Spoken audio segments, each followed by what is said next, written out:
our lesson, moving ahead to white magic. We're finally getting near the end of Rule 10. Just another class or two, and we'll be moving on to the next rule finally. Okay, we're talking about how humanity's moving along and the hierarchies work. And he talks about the right government and how the different lights of the world are influencing the national debate. And he says eventually we will have like a confederation of nations. And this is what the hierarchy wants us to move to. And he said it won't involve a world state where everything is tightly controlled. That's not their vision. But their vision is a little bit like the United States of the world, where each country has its own government and everything, but the nations cooperate together. And the way I see this developing is we're going to have the dark side, which will want to create a world state where a powerful central authority tells us what to do, where we have a dictator.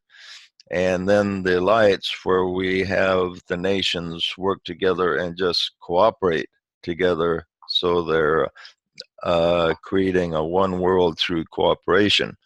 And so we have two plans, and if the lights are not careful, well, we're likely to get the wrong side in control. So we want to make sure we do everything we can to ensure that freedom is preserved no matter what happens. Because the world, we are headed toward one world. There's a lot of people, a lot of, say, conservatives that are against the idea of one world. But there's no fighting it as we're progressing that direction. And so since we're going to have one world, what we want to do is devise a world that will be beneficial to everybody rather than a world dictatorship. So we're going to have a conflict, and eventually when the conflict is resolved, hopefully we will have a world where the nations are independent yet cooperate together as one. And that'll be the world that we're looking forward to. We see that in the European Union right now. It's working toward there's independent states all coming together, but we still see that there's Britain who try to be the conservatives. Yeah, the trouble is the European Union became too much of a dictatorship, so they started. That's one thing that turned the UK off, is they felt there was too much control there. And so the way I see it working is this will go back and forth and back and forth. Nations will get together, and then there'll be people that will want too much control, telling everybody what to do too much, making too many regulations, and then other nations will back off, and then they'll eventually, hopefully, get a union where everything works. There's cooperation, yet not too much infringement upon free will. Because the European Union definitely, they started making all kinds of nitpicky little regulations that just irritated the dickens out of UK, and also a lot of other people don't like the strong central authority that was developing. So this strong central authority received is kind of diminished somewhat in power there, which that could be a good thing in the end. But it's not the end of the union. It will be, I think the UK will eventually come back if they feel that they can cooperate and uh, uh, still maintain their freedom and individual government. Well, that's if they're ever allowed to leave. What's say? I said that's if they're ever allowed to leave in the first place. Yeah, they haven't left yet, so they may not even be able to leave. They, I'll tell you, when a central authority gets its power, it doesn't want to let go, and so they may not be able to leave. Okay, this he says this universal state of mind will not again inevitably revoke the founding of a world universal religion, or but what it will do is create a certain amount of synthesis of all of the religions. So we're going to have eventually a one world government and a one world religion, but just like the one world religion will not be a religion where you're going to have a central pope or prophet telling everybody what to do, but it will be a recognition that there's just certain things that are spiritual that are good, and there'll be certain essence that is universally recognized, like love your neighbor as yourself, golden rule,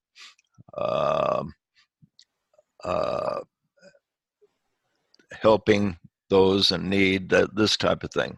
These principles that are common in all religions will be recognized by everybody, and as we have one generation preceding another, they will begin to say, like many people are today, that many people are saying, no, I'm not a member of any religion, I'm just believe in being spiritual. And we're having more people saying this, and this is a fulfillment of DK's predictions pretty much as to the way it would transpire. And these people that are not a member of any religion but see themselves as spiritual, and many of them aren't particularly metaphysical even, but they just they still believe in God. They believe in helping your neighbor and the essence of religion. And he says there will be certain, of course, days like the full moon meditations will become more popular and recognized by the masses.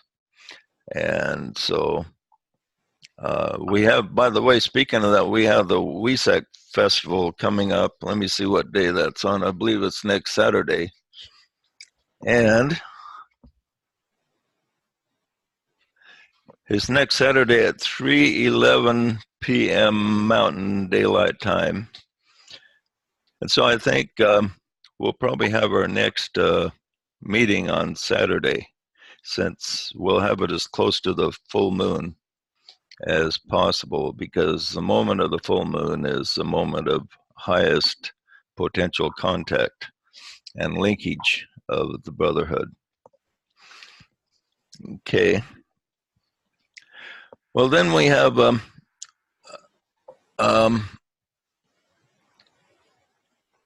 he talks about the Renaissance and how the hierarchy worked through different people then. And as I've said earlier, the whole Renaissance was created by about 80 people. If those 80 people didn't exist, we probably wouldn't have had a Renaissance.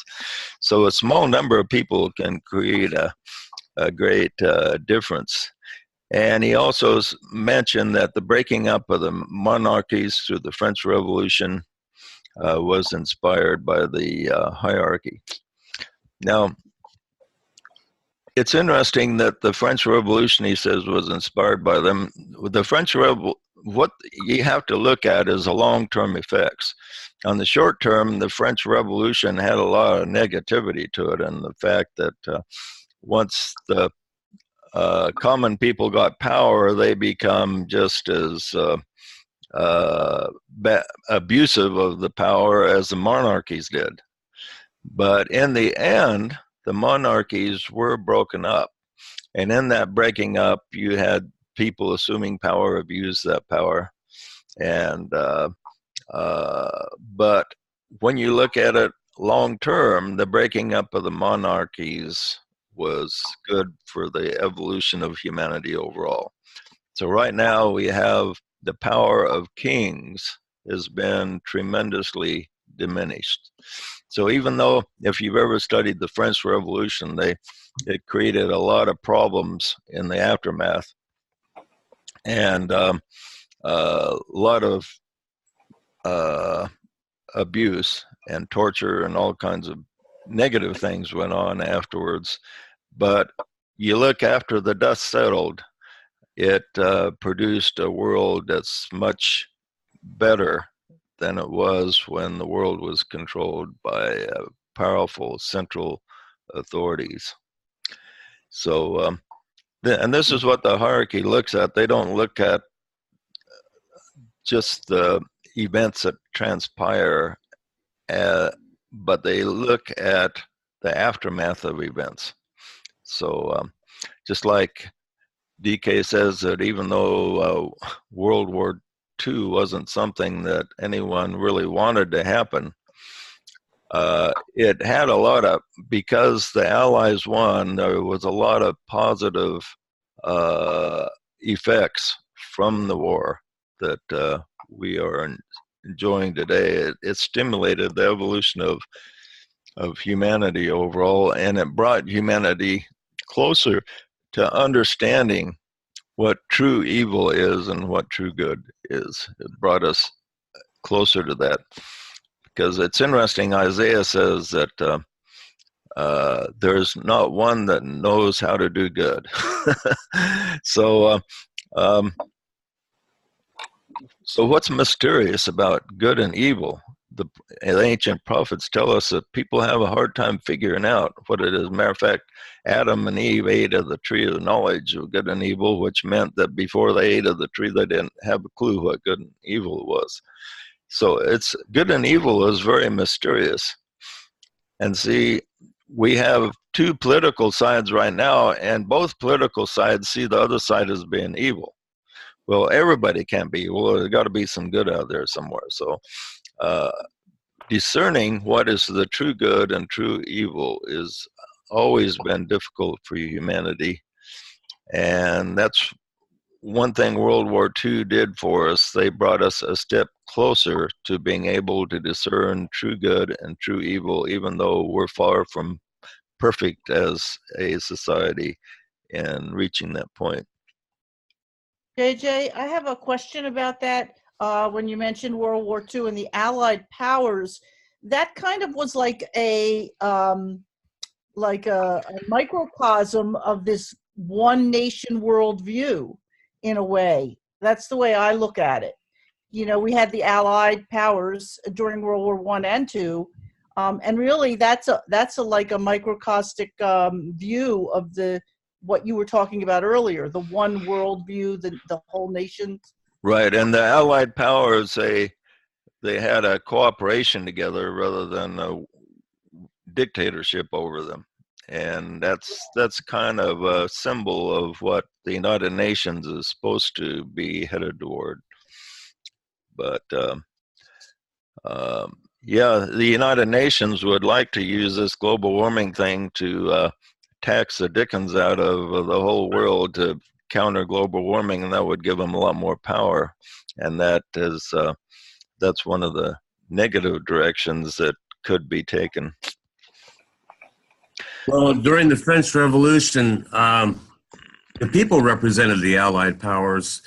In a way, if you've ever been to Versailles, I've been to Versailles twice, the monarchy removed themselves from the mass populace of people in Paris about 15 miles out, so they could develop this totally almost hedonistic regime for just a select few, the Louis and Marie Antoinette was out there, and the king's chamber, just to give you an idea, had a tapestry around the bedpost that contained 80 pounds of gold and 21 pounds of silver woven into it. It took almost 20% of France's gross national product to run Versailles. Wow. Which basically bankrupted the people and put them in such an impoverished state that they had no food. And that's where the famous "let them eat cake" come from. Let them eat cake. Well, if they're out of bread, let them eat cake. Not only didn't they have cake, they had no bread. And they were so incensed, the people allied, they were so incensed against Marie Antoinette's statement that they stormed Versailles,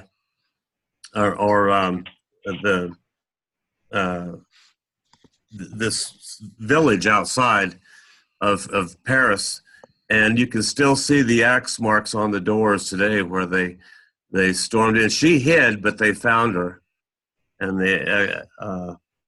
they beheaded her, executed her. Yeah, But she seemed to be kind of oblivious as to why everybody was upset, wasn't she? you know, she's totally oblivious. They were a world apart and about 5 levels above the average person, and they lived in complete opulence. Just amazing. You should go to Versailles just to see the difference in the social structure between the monarchies and the average people. Yeah. Of course, the kings felt, that they had the divine right of kings to rule, and this total state of corruption. So the people really had to align. They were the allies.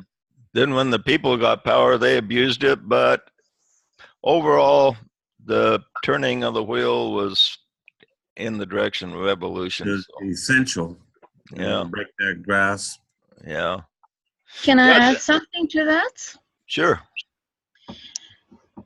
Even though they were so, what do you call it? In their own world, in their own kingly power, Saint-Germain came to warn them about the bloody revolution. The king and Marie Antoinette were warned by him. By actually. who? The Count Saint-Germain. Saint-Germain? Saint-Germain, yes. Yeah. Well, I haven't heard that before. Yeah. Interesting. He did. And that's historically also written. Yeah. Really? Huh. Interesting. But they didn't listen to him, so. Well, that's typical about authority not listening to warnings. Yeah. So both the king and the queen were beheaded. Yeah. Now, DK says, in the past 300 years has occultly been called the age of restoration of what has been broken by the fall. Interesting statement. He says, the time has come when the separate parts can be reunited and the whole stand together again in its earlier perfection. Now, he doesn't say what that earlier perfection was, or whether that was maybe he's referring to times in Atlantis when things were actually working, perhaps. Now, he says, he talks about the importance of the various lights leading people away from this strong central authority. And the French Revolution did that, as it broke up the central authority, so authority became more dispersed among the people. And he says many religious groups have also participated in this. You have like break-offs from, well, the Protestants broke off from the Catholics, and that kind of hindered the power of the Pope being over all Christianity. And then you have religions break off from the major Protestant religions, forming smaller religions, and this caused people to like think for themselves. And eventually you had the Mormons starting up in the United States, and to be a Mormon you had to kind of break off from the main thought of everybody else. And same thing with Christian Science, unity churches. All these things he points out have led people to think for themselves. And even though many people into the metaphysical thought look on religious people as being kind of primitive, they have done quite a bit in establishing freedom of thought for humanity as a whole, because when you break off from a major religion or thought form, it diminishes its power.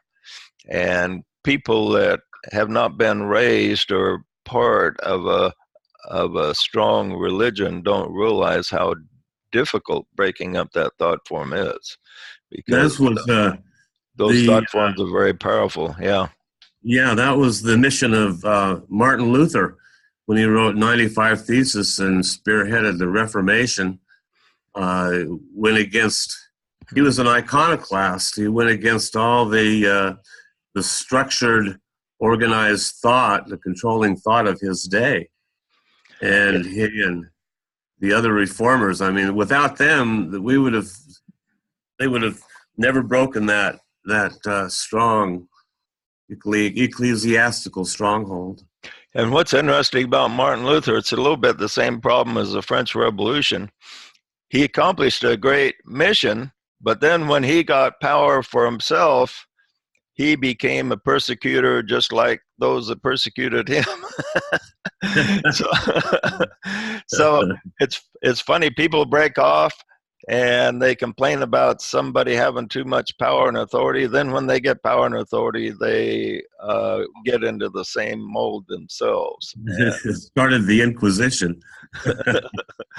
Yeah, so, but what the hierarchy looks at, the hierarchy understands there's going to be human frailty involved and human error, but they look at the whole picture. So I'm sure the hierarchy saw Martin Luther's break as being overall a positive thing, even though Martin Luther reverted back to some of the same errors that he was complaining about in his 95 Theses. You know, we see in life that the pendulum swings back and forth before it finds its middle. Right. That's always part of the breathing in and breathing out of life and consciousness. It has this swinging back and forth until it finds this equilibrium. Yeah, that's a good point, Ed, because when the pendulum swings back and forth, unless it's has more power added to it, it swings a little bit farther left, a little bit farther right each time until it finally relaxes in the midway point. And so, like the French Revolution swung authority one direction to another, but it wasn't quite as bad under the people as it was under the monarchies.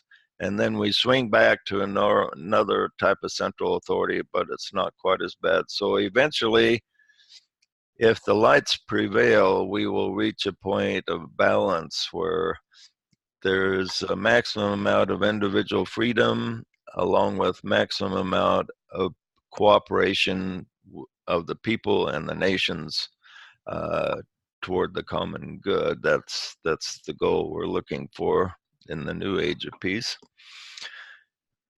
Okay, he makes this interesting statement. He notes that the scientific group, the underlying unity there is particularly noticeable, for its members, he says, are singularly free from sectarianism and selfish competition. This cannot be said of the religious and political groups. Now, you got to keep in mind this was said in around 1934 or so. And then shortly after that, they had tremendous cooperation of scientists creating the atomic bomb and making many innovations. But the question now, here we are, 70, 80 years later, are scientists still not dogmatic. Has things changed for science? What do you guys think? There's still a lot of competition, and then there's also a lot of cooperation. There's both. Yeah, right now, like with global warming, they say there's scientific consensus on this, so we got to believe it. And with the vaccinations, for instance, they say everybody needs vaccinations, even a whole bunch that aren't really for serious things. We need them, and they're telling us, scientists tell us this, so we all have to do it. And this type of scientific dogma wasn't in existence when DK wrote this. Back then, you had some really great minds cooperating. Some of the great minds were like Einstein, Bohr, Oppenheimer, Fermi, Teller, Hubble, Hoyle, George Gamow. These guys were all great minds. And these great minds, I can't find one of these great minds today in existence. You know, it's a little bit like everything goes in cycles. Like during the 60s and 70s, 50s, 60s, and 70s, we had some of the greatest music developed in the history of man. And then right now, there's nothing like that music. Yeah, as far as originality, I don't see that originality anymore like we had back in that day. We had a tremendous lights gathered together to create great change in music. And the same thing with scientists. The scientists were gathering together, a lot of the great minds gathered together when DK was writing this. And they weren't dogmatic, they cooperated, they respected each other, and they didn't rule by consensus, they ruled by what really worked, you know. and now science has become almost a religion. You have conservative scientists and liberal scientists fighting against each other. And they're just as bad as the religions now. AJ, yeah. Do you know about the dog park thing and with Peter Boghossian and those people? I'm not sure. So what happened is these three group of academics started publishing like joke papers, like that weren't serious, but they lined up with certain trends, like social justice kind of stuff. Yeah. And people took them serious, I bet, huh? But they were like totally ridiculous. Like one of them was about like rape among dogs in dog parks and other ridiculous things. But they all published them in all these academic papers and stuff like that. And then they revealed that they got all these nonsense things published. And, you know, did people take them serious? What do you mean?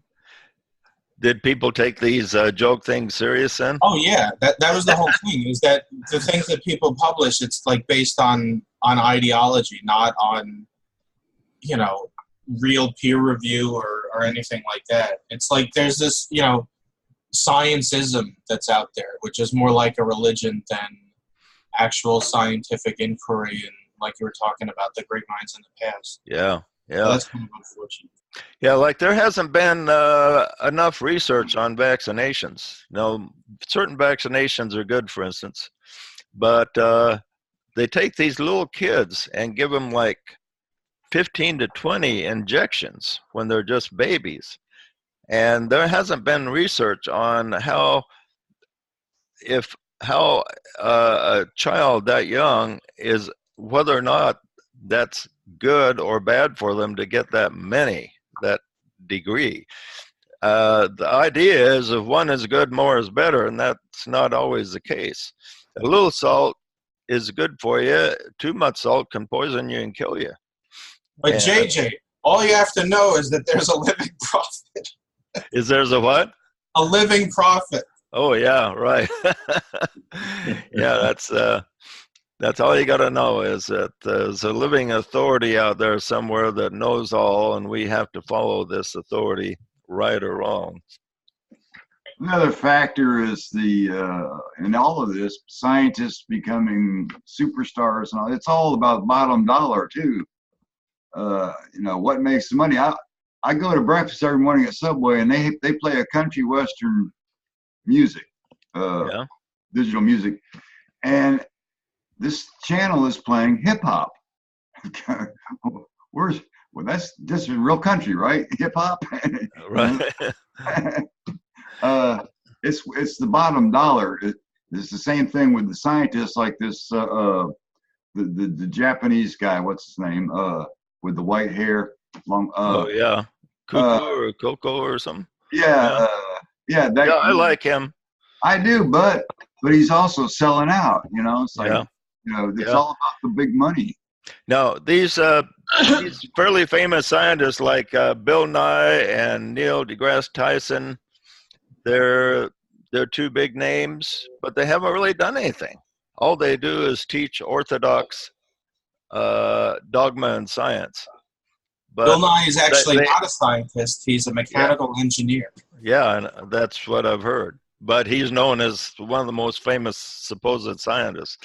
And so the guys that are the authority in science haven't really accomplished anything. Like, look how much Isaac Newton or Einstein accomplished. Great scientists of their time, Niels Bohr, and these guys, they come up with theories and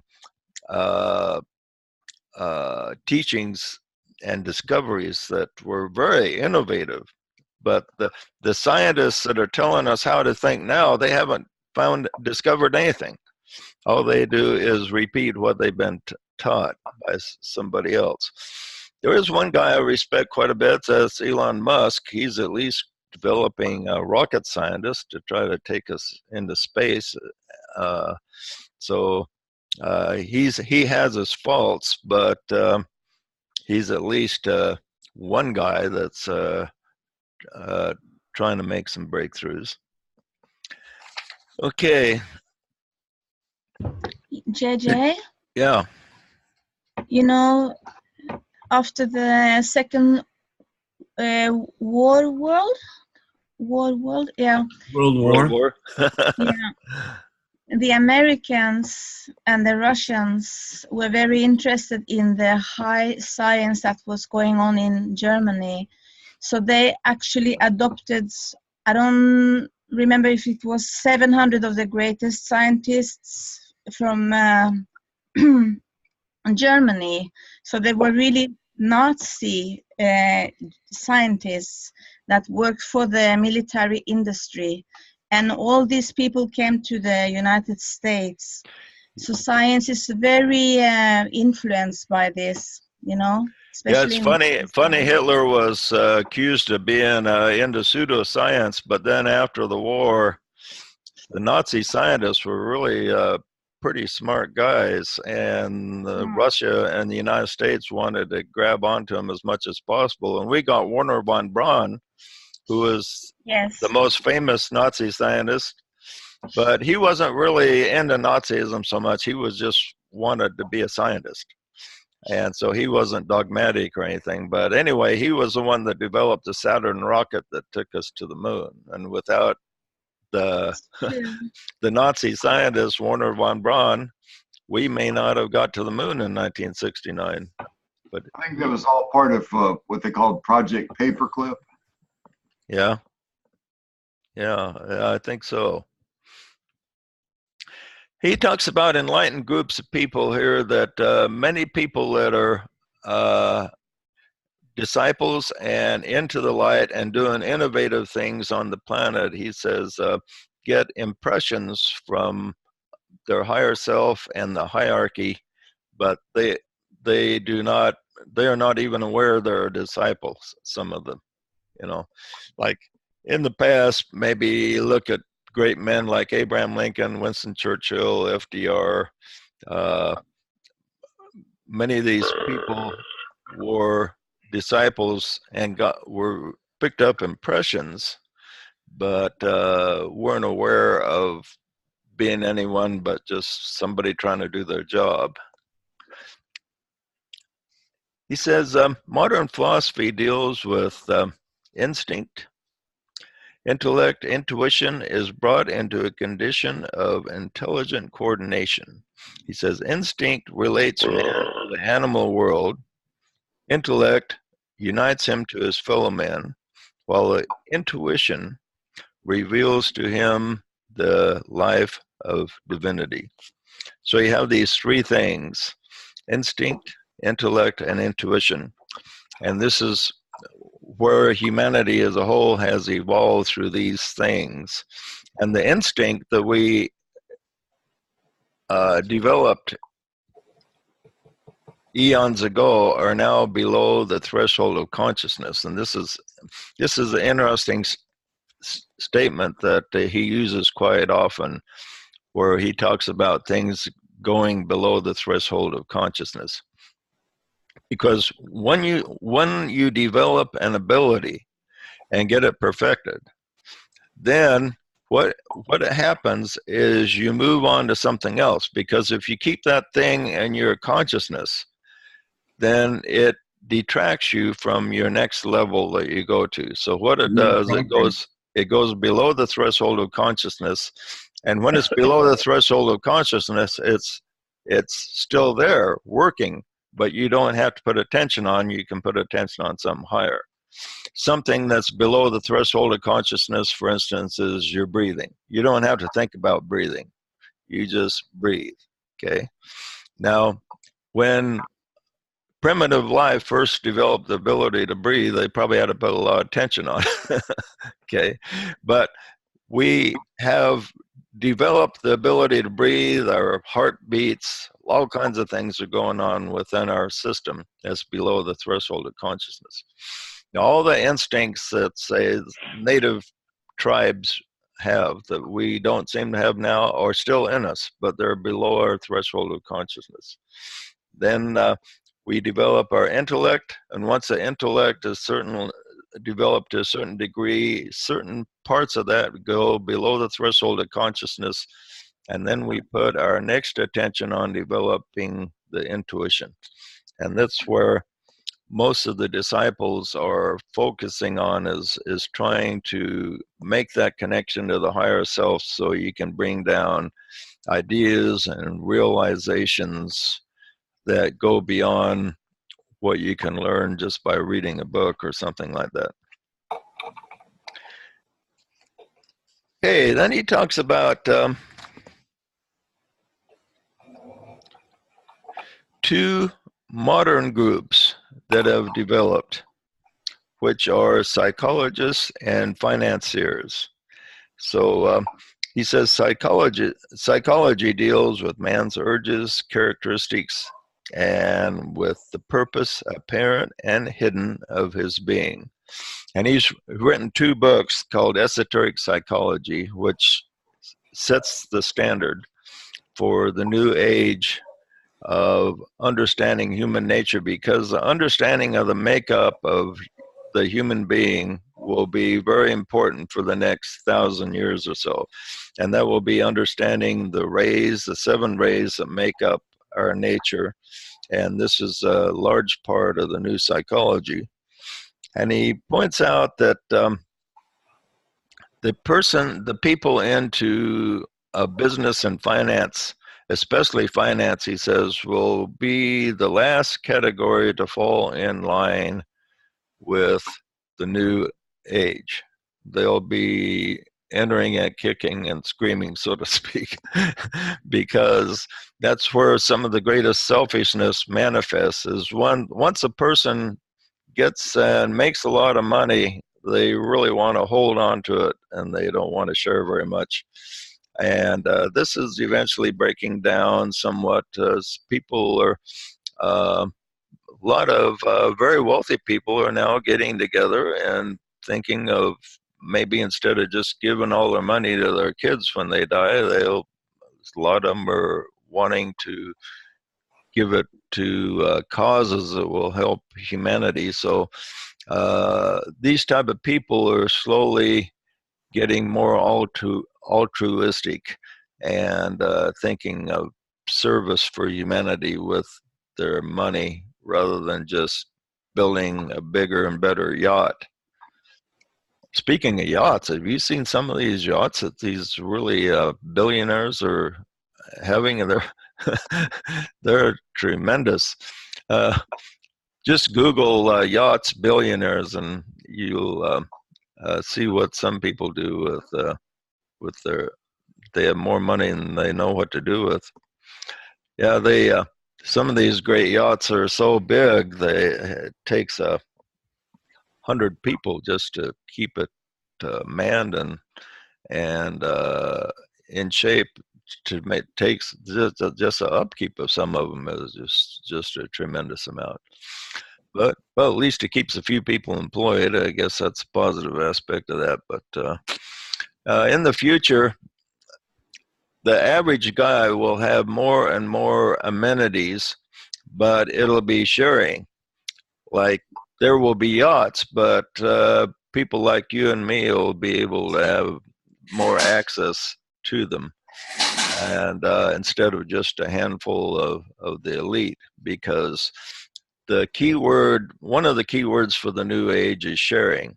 But instead of sharing by force, it'll be sharing by free will. And as sharing by free will becomes more dominant, the average person at the bottom of the totem pole will be able to participate more in the luxuries available for mankind as a whole. Okay, we're reaching the end here. Is there any comments or questions before we? I got a couple comments, Joe. Okay. One, you mentioned the dynamic creative flow of music in the 60s and 70s. Yeah, right. For those of you who still watch TV, you'll notice that behind almost all of the new ads, especially the drug ads, are old jingles from old songs from the 60s and 70s. There's no new music. Same thing with the movies. A lot of the movies play those old songs. That's almost exclusive old. They're even using Beatles songs today behind some of the new commercials. So that validates that, that was the wave of creativity in music.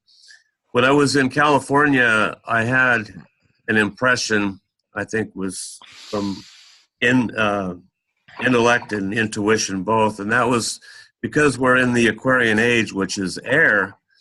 My idea was that it wouldn't be long before we would all be transporting ourselves through the air in some way, kind of like the Jetsons. And I thought, well, how will that happen? And you even asked me, how would that happen? What would power it?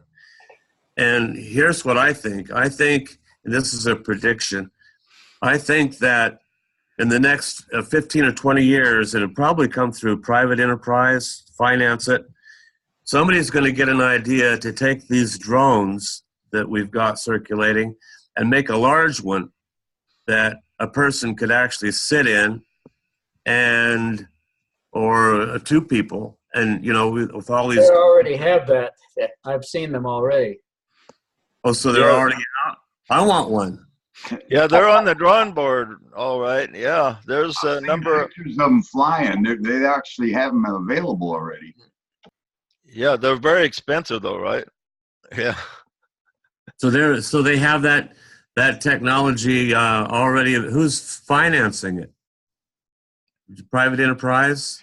Yeah, there's a number of private enterprise people working on. There's I'd say about a half a dozen different things on the drawing board, but I know I found a thing of it.